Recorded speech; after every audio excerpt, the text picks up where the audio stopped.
SHTFPreparedness may collect a share of sales or other compensation from the links on this page.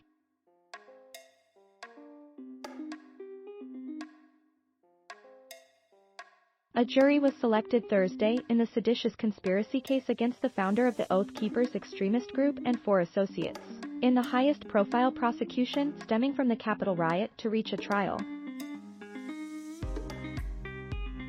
A panel of 12 jurors and 4 alternates was chosen after 3 days of questioning about their feelings concerning the insurrection on January 6, 2021, and potential biases against the far-right group accused of plotting to use force to stop the transfer of presidential power.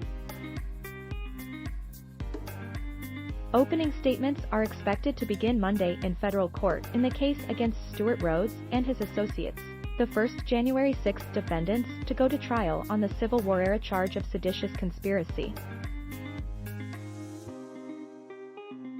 The stakes are high for the Justice Department, which will try to prove that Rhodes spent weeks rallying his followers to prepare to use violence in a desperate bid to keep Republican Donald Trump in the White House. If convicted of seditious conspiracy, they could face up to 20 years behind bars.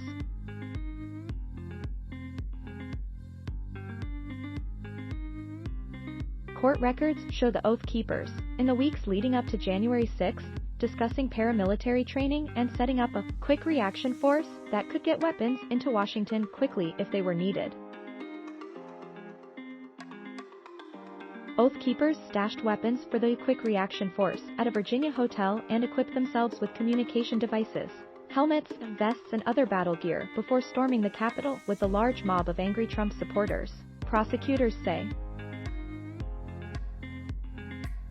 Rhodes is not accused of going inside the Capitol, but telephone records show he was communicating with Oath Keepers who did enter around the time of the riot, and he was seen with members outside afterward.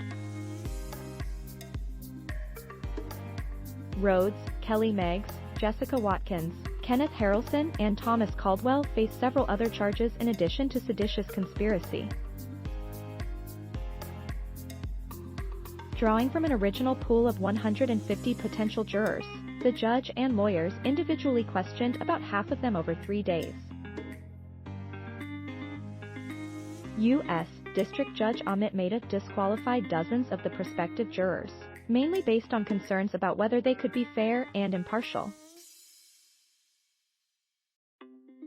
Thomas Caldwell's lawyer, David Fisher, asked many of the prospective jurors for their opinions about supporters of former President Donald Trump.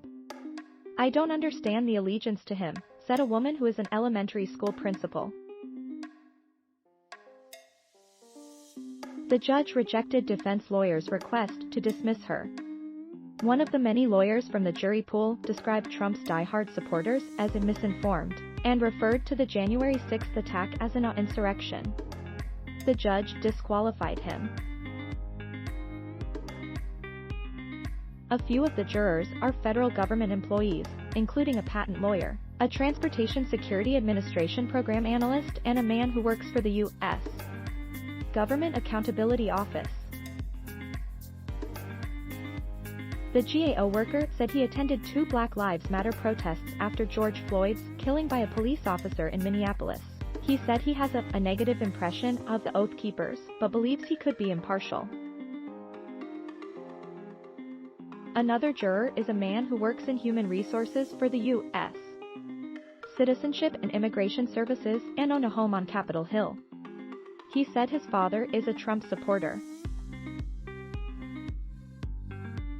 He also said one of his neighbors is U.S. Magistrate Judge Zia Faruqui, who sits in the court where this trial is being held and often presides over hearings for January 6 criminal cases. A juror who works for the U.S. State Department's Bureau of Consular Affairs said he doesn't closely follow politics, adding, "I find the whole thing relatively distasteful."